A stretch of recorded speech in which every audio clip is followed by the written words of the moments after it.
Tremendous, bonjour à tous. Présentation aujourd'hui d'un couteau, le Magnum by Boker, en l'occurrence le Magnum Wave, qui est livré dans une petite boîte bien sympa. Au niveau packaging, c'est bien parti. Voilà, je trouve ça propre. C'est mieux que la boîte en carton. Mais bon, ça c'est du packaging. Passons au couteau. Alors, couteau avec son style tactique, l'esthétique, ça c'est subjectif. Je l'ai choisi surtout pour ça. En fait, il m'intéressait bien quand je l'ai vu. Je me suis dit tiens, j'ai envie de te voir. Alors, on a un couteau qui fermé fait 12 cm, qui a une lame de 9,50, tranchant de 9. L'intérieur, enfin, tout ce qui est on va dire platine, clip ceinturé sont en inox.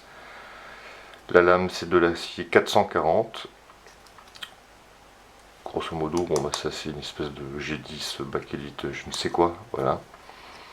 On a ce système d'ouverture, je connais pas le nom.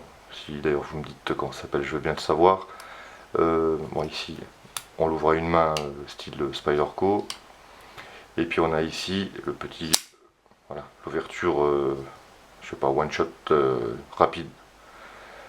Voilà, ce qui est sympa par contre, c'est que cette partie là qui nous permet de l'ouvrir comme ça se retrouve ici et va étendre la garde du couteau. Ça c'est pas trop mal. Voilà. Au niveau de la prise en main, j'étais agréablement surpris, pardon. Je me demandais ce que ça allait donner, et en fait on l'a bien. Les doigts se placent plutôt pas mal. Le manche, une bonne prise en main, quoi, une bonne longueur. Voilà. La lame fait dans les 3-4 mm, elle est quand même assez. Pardon, je suis à l'envers, hein, c'est pas évident. Voilà, assez épaisse. Ça, c'est pour voilà, la présentation du couteau. Clé Torx T10. Ici, par contre, le point négatif, c'est la visserie. C'est pas top, pas de frein filé. C'est du T6 ou du T7. En fait, compte, c'est du T6,5, je ne sais même pas si ça existe. Mais voilà, la visserie, c'est un point négatif et c'est quand même important. C'est ce qui tient le couteau. Autre point négatif, le liner lock ici, qui est un peu violent. C'est limite presque une scie. On peut, vous voyez, on pourrait presque faire des copeaux avec. Donc au niveau de l'index, en plus ici c'est plutôt fragile quand même, au bout d'un moment, on imagine bien la douleur. Voilà, au-dessus il n'y a pas de problème, on l'a bien en main. Donc ça c'est quelque chose que je dirais à refaire. Un petit coup de lime pour arrondir un peu ça, en tout cas l'atténuer parce que ça c'est pas terrible.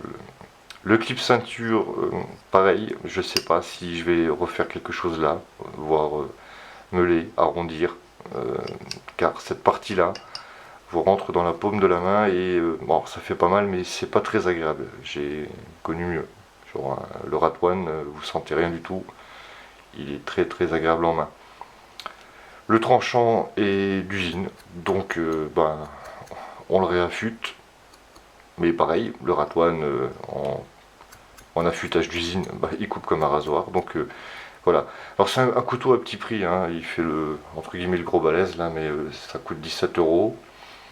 C'est un couteau peut-être pour collectionneurs ou pour ceux qui vont le trouver sympa, mais je lui mettrai pas une super note. Je partirai plus confiant avec un Opinel ou le Rat One en forêt qu'avec ce style de couteau.